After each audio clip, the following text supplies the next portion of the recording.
Je wadau, I hope mko poa. Hata niko poa pia. Today I want to talk about unapata wale watu, or those kids, or those who have been brought up by strict parents and those who have not. So does being brought up of a strict parent make you a better person, right? And does not being brought up of a strict parent make you a good person or a bad person, right? So you find that mostly unapata, for example, when two people meet together, like people who want to marry each other or be in a relationship, for example, like a man and a woman, boy or girl, they meet together, they want to know each other, right? They want to have a relationship, want to marry each other.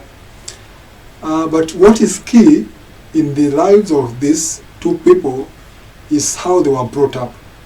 So you find that if, for example, the boy child was brought up in a strict environment whereby he was taught the right morals, probably he was told to do the right things, and he was led into the straight path, and you find that the girl was probably brought up of a single parent, or probably brought up in a household that it was not strict at all.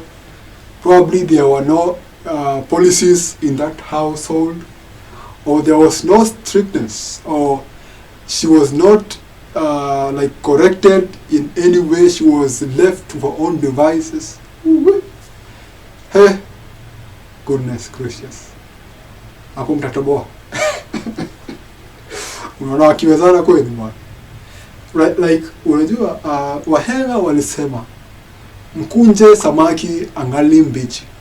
So after this girl has grown up, or after this person has grown up without strictness against them, or they have not been directed in any right ways, they have only been left to their own devices.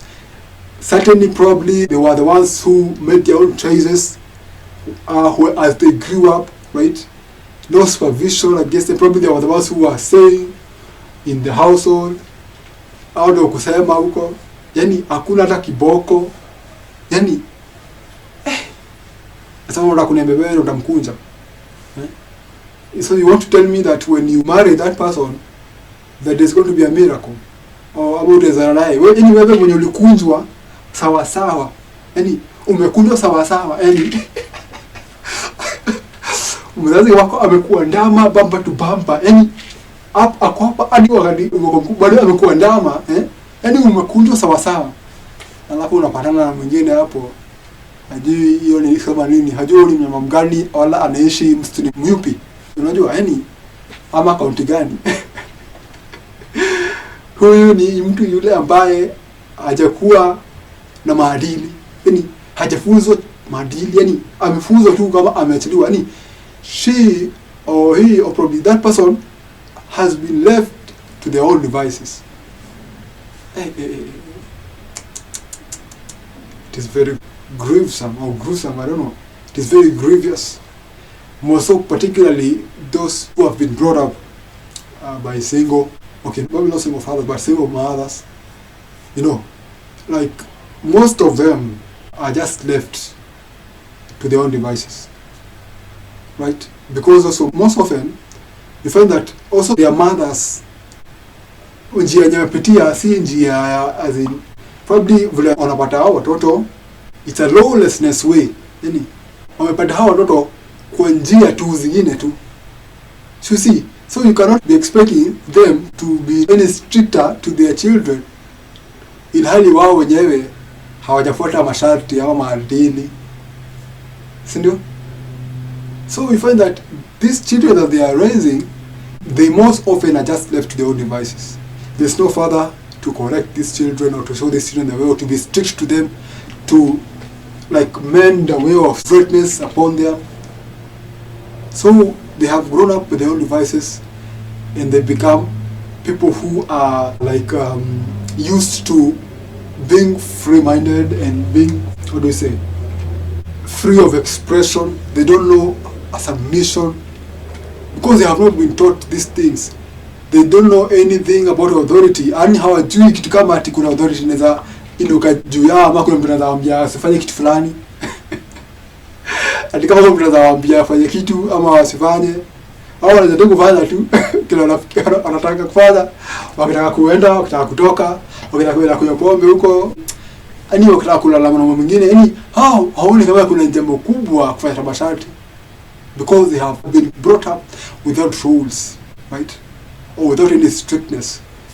So you don't expect them to like consider or have any values that you might expect in that relationship. So kama wewe ni mtu yule ambaye umelelewa kwa familia ambayo imekufunza maadili mema, tafadhali jihurumie. Na nakwambia tu kwa uzuri, jihurumie na utafutane na pia yule ambaye amelelewa kama wewe, kwa sababu mtaelewana.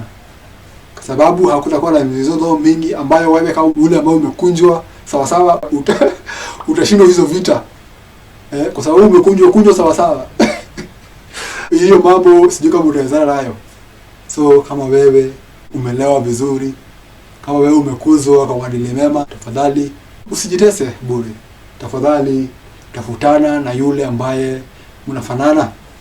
Tafadhali tafutana na yule mwanamke, kama wewe ni mwanaume, yule mwanamke ambaye amekuzwa kwa haya maadili kama yako. Otherwise you will be crying cries that have no reason. Yani msiba hujitakia. Utakuwa unalia machozi ambayo hayana ambako yanasitiri. Yani hayana umakinifu. Yani machozi ambayo ungeepuka, lakini unalia mwenyewe. So I believe that there is a big difference between those people or the children who have been brought up in strict families by strict parents and those who have not been brought up by any strictness. These who have been brought up without any strictness understand lawlessness. They do not know how to follow rules, or they don't understand following rules like you do.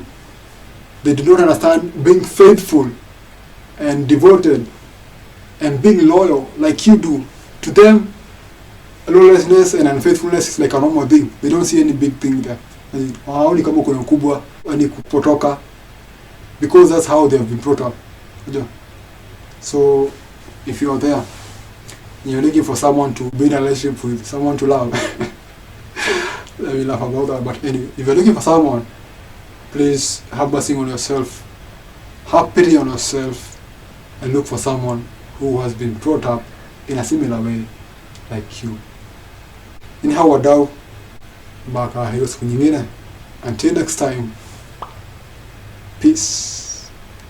Don't forget to like, subscribe, follow. Thank you.